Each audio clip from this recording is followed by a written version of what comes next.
Right, lesson 7.2 is all about factoring the greatest common factor and factoring by grouping. Now, always factor out the greatest common first if you can. For any polynomial, if it is given as a binomial like these two or a trinomial like this, if you can find the greatest common factor, factor that one out first. That is why we're learning it first. So let's look at a couple examples of what it looks like to factor out the greatest common factor. Here we have a binomial, 36y squared plus 27y. So two terms here, and we want to factor out the greatest common factor.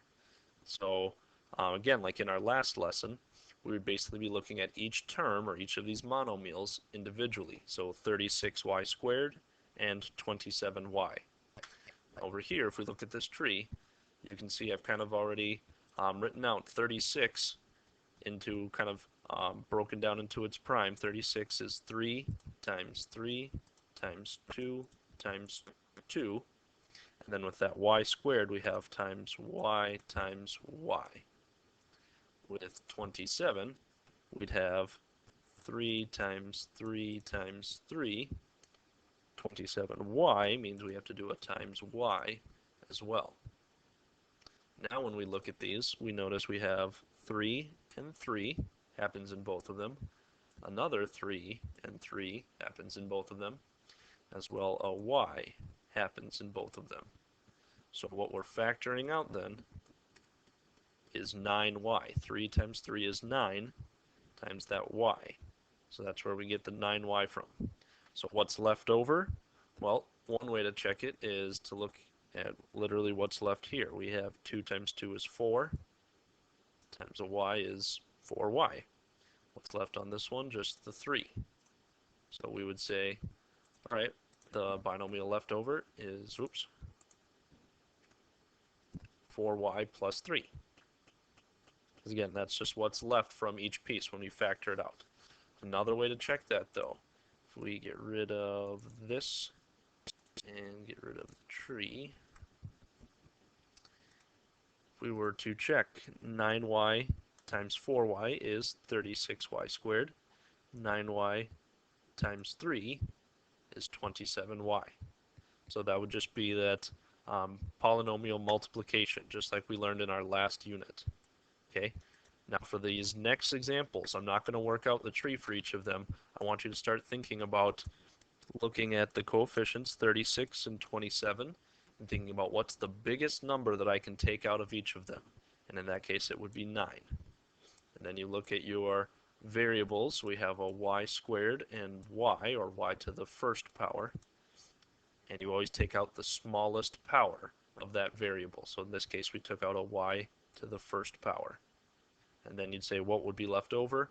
Well, it'd be 9y times what piece would give us this, and 9y times what piece would get us back to this.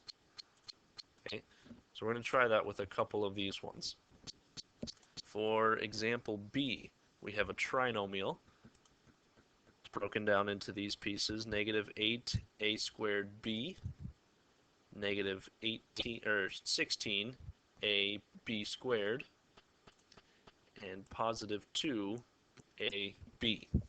So if we look at our coefficients, 2, 16, or negative 16, and negative 8, we're asking ourselves, what's the biggest number that I can take out of them? And in this case, it would be 2. We can't take anything bigger than 2 out of each of them, because of this one, it's only too big. So then we look at our variables. We have a squared, a, and a.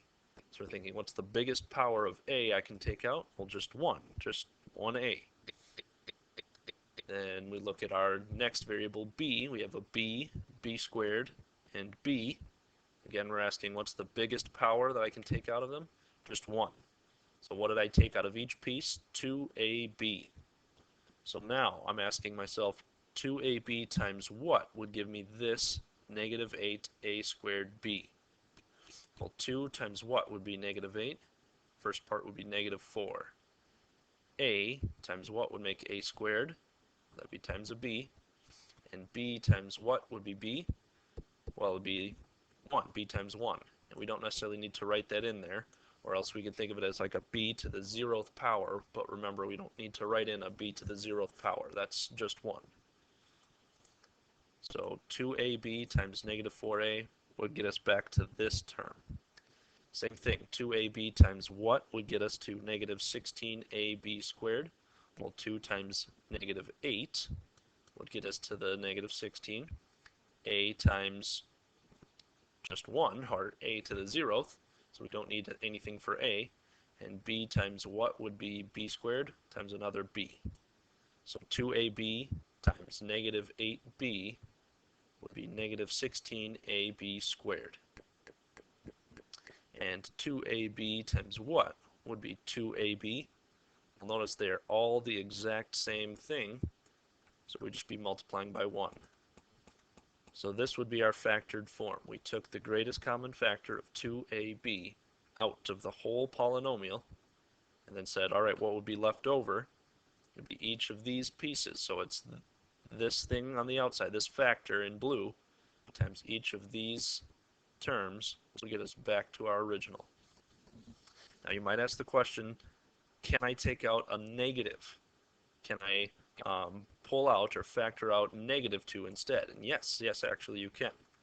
Okay, notice how these ones were two negatives and this one was a positive. We can take out negative 2ab from each one, in which case it would just change each of these signs. So all of our other factors would be the same, but negative 2ab times positive 4a would be negative 8a squared b. Negative 2ab times positive 8b would get us to negative 16ab squared. And negative 2ab times negative 1. So it's no longer a positive 1. So either one of these would be your factored form, this one or this one. And again, we're just taking out the greatest common factor from each of those individual terms. Let's look at another example. Let's look at C. In C, we're back to a binomial. We just have the two terms to look at. We have 15w and negative 3x, or minus 3x. Now, when we look at the coefficient part, 15 and 3, biggest number we can take out is 3. If we look at our variables, w and x, well, they don't match. We can't take a w out of each one of these terms. We can't take an x out of each of these terms. So the only thing we can take out is that 3. And when we take out 3, what would have to be left over? Well, 3 times 5w would be 15w. 3 times negative 1x would be negative 3x. So these would be our factored parts. We'd have our blue factor on the outside, and what's left in the red is our other factor that would get us back to our original binomial, or our original polynomial. This next one is a little bit longer. We've got 7x squared y squared. We've got negative 21xy squared, and we've got negative xy. Now, looking at this one, this negative xy, remember that's a hidden coefficient of 1. 1 times x times y. So when we look at our coefficients, we've got 7, 21, and 1. So we're thinking, what's the biggest number we can factor out of each of those? Well, it would just be 1. We can't factor any other number out of 1. So our coefficient part is just 1. And if you want to write that in, you can. I'll write that out front here. And then next we look at our variables again. We have x squared, x, and x in each of these. So the biggest power we can take out is just x, or x to the first power. We have y squared, and y. So the biggest power, again, would just be y. So we can take out a 1xy from each of these pieces. Now again, 1xy times what would get back to each of these terms? Well, 1xy times 7xy would be 7x squared y squared. Again, that's because if we have 1 times 7, it's 7. X times x is x squared. Y times y is y squared. we look at our next term, 1xy times negative 21y would be negative 21xy squared. 1 times negative 21 is negative 21. X times 1, just, like an x to the 0th power, would be this x again. Y times y is y squared. That's where each of our pieces come from. And the last one would be negative 1 is our last term. Again, that's because if we multiply 1xy times negative 1, multiplying something by negative 1 just switches the sign, so it would be negative 1xy, which we see right here. So again, this would be our factored form, and you don't need that 1 out front if you don't want. You can just factor out the xy. So this is our factored form of that polynomial. Now that we know how to factor out the greatest common factor, we're going to look at factoring by grouping. So a polynomial can be factored by grouping only if all of the following conditions exist. So there have to be 4 or more terms, and you'll see all of our examples do have at least 4 or more terms. Terms have to have common factors that can be grouped together, and there are 2 common factors that are identical or additive inverses of each other. So I'll show you what that means or what that looks like through our examples. If we look at this first polynomial, it has 4 different terms, 6ax, 3ay, 2bx, and by. Now if we were to group this into 2 different binomials, one here and one here, instead of trying to group out or to factor out the same number from everything, we can just do one piece at a time. So if we look at 6ax and 3ay, what can we factor out of both of those? Well, 6 and 3, the greatest common factor would be 3. As far as variables go, each of these have an a, so we can factor out 3a. When we do that, when we take out the 3a, what would be left that would make the 6ax part? 2x, because 3a times 2x would be 6ax. How about for this term? 3a times what would be 3ay? Positive y. So we factored out 3a just from this piece. Now we're going to look at this piece, this binomial, the 2bx plus by. Again, we're asking what can we take out of each piece or each of these terms on the outside, and that would be b.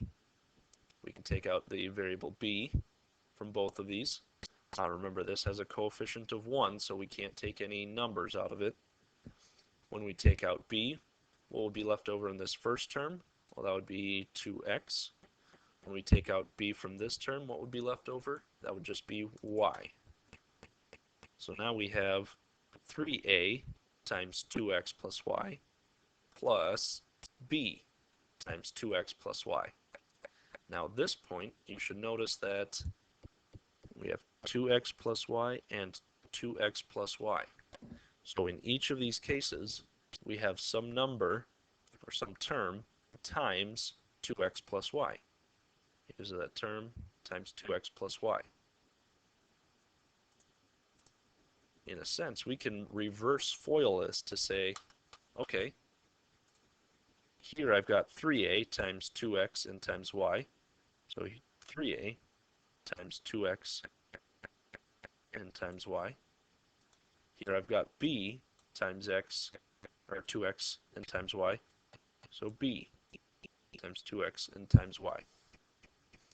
So like I said, it's essentially a form of reverse foiling it.